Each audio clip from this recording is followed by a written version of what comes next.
the teenagers and 20-year-olds. I haven't seen a lot, I don't know firsthand, but many institutions I've been to have a lack. They do well up to, they have Bala Vihar, really well up to mid, somewhere in the teens, and then it all falls apart. The kids stop coming.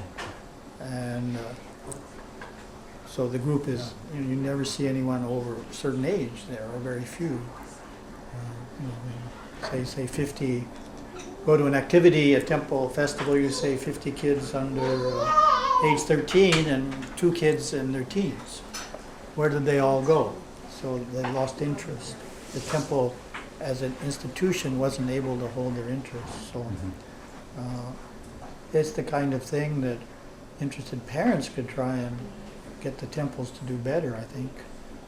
Have meaningful activities for teenagers that really involve them. In other words, quite often they're given menial tasks to do if they do participate. Park the cars or something. They don't have a play. Kids love to do plays, for example. To be able to practice and put on a play or a dance performance as part of a festival. That's a responsible role that makes you feel really a part of the temple.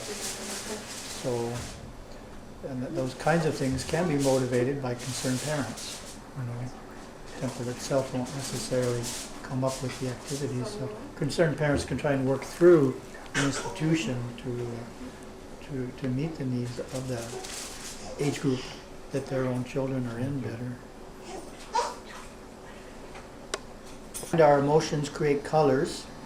The colors aren't physical colors, they're mental colors. Some people can see them. The colors are basically throughout this area, and then they extend out a little bit. So the kinds of colors that's talking about are the colors of our current state of mind and emotion is creating colors. So it's a study in that it works the other way. In other words, a state of emotion and mind creates a color, but you can visualize a color and change your state of emotion and mind. So it's two-directional. So, for example, common problem individuals have is getting angry. So, to one extent or another, and kids have the same problem. So when you get angry, you get certain reds with other colors mixed in depending on the type of anger. So one way of getting rid of anger is to visualize light blue, focusing on a different color and flooding yourself with light blue can actually change your state of emotion. That's the idea. And colors around us, for example, yellow is a strongly intellectual color, so if your kids are studying in a certain room, you could paint part of it yellow. Stimulates, puts you in the mood to study. Certain colors, yellow. It's like kids' rooms are, pink is common baby color, pink and light blue. So that's a sense of color too. It just puts you in certain moods. So that's the idea, is that our emotions and our state of mind create colors within us. And likewise, we can change our emotion and state of mind by visualizing colors. Two-way experience. It's a little, somewhat advanced practice, but the basic theory sounds reasonable. Develop a whole talk on that. The question came up at Kumbhabhishekam, a temple consecration. Some of the youth were talking to me, and the spokesperson for the youth was like a 28-year-old recent law graduate, young woman, young Hindu woman. So she was giving the Swami a bad time, I like to say. And so she said, something similar. She said, this was a very big temple they were building. They said, we spent all this money building this temple, and it's going to cost a fortune to maintain it because it gets very cold there, like Chicago. You build a big temple, you have to heat it. So wouldn't all this money be better used elsewhere? God's everywhere. Why do we need temples anyway? That's what she said. So my answer, the short answer is, well, God's everywhere. God permeates this room, but how many of you can see God permeating this room? And none of them could. God permeates us. If we could see God easily, certainly we could see Him permeating us. None of them could see God permeating themselves. So then I gave the analogy that if you want to see a distant galaxy, what do? You go to an observatory and use a powerful telescope, and you can see something you can't otherwise see. Likewise, if you want to look inside an atom, you go to a laboratory, use an electron microscope, you can see inside the atom, otherwise you can't. So if you want to see God, they experience God to some degree. So it's like an easy way to experience God.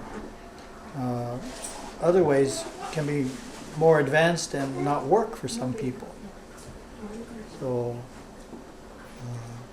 that's the idea of various kinds of worship, be it a mental image, like you're saying you visualize Krishna, or a physical image.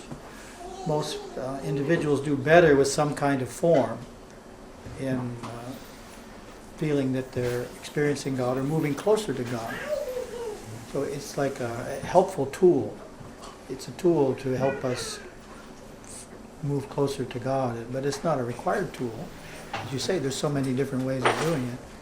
One way isn't right and the other is wrong, but the basic idea is we want to get closer to God. And we want to experience God in one way or another. And so these various tools and temples and other things we have are designed to make that easier. Has a strength, which is it accepts multiple approaches. It doesn't reject service in favor of devotion or devotion in favor of service. It says they're both fine. So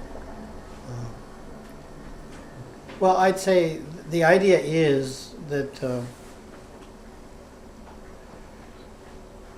let's say we want to study some form of classical Indian dance. So what would we do? We'd find a teacher, right? Mm-hmm. And would we study 5 or 6 kinds of dance at the same time? No, we'd probably choose one kind of dance and one teacher and maybe study it for a few years, not a lifetime, and we'd make some progress. So Hinduism is like that. There's all these different options, like different kinds of dance. We need to choose one of the approaches and pursue it. There's not one right approach, but if we want to follow the path of karma yoga or of selfless service, then we should be doing some serious selfless service. Be getting out there every weekend and helping people in some way. It should be an active path. If we want to follow the devotional path, then some devotional paths focus a lot on attending long ceremonies. Others skew that and focus on you doing your own ceremony. So we need to choose one of the methods within Hinduism and pursue it in order to make progress. That's the point. Just like making progress in dance. Dance is something everyone understands. If you want to become a good dancer, what do you have to do? Practice, right? You can't become a good dancer just by reading books. You have to practice. So if you want to make spiritual progress through Hinduism, you have to practice something. And the frequency of your practice is just like dance. The more you practice, the more progress you make. But as you're pointing out so rightly, there's all these different approaches. And that's one of the beauties of Hinduism. It has a diversity of approach. It doesn't say everyone has to do it this way. And if you don't, you're wrong. It says, we've got so many ways of doing it, so many philosophies. Just choose one. And if you're really serious, you should have a teacher, or at least a series of books prepared by a qualified teacher, so you can make sure you're understanding it. And then you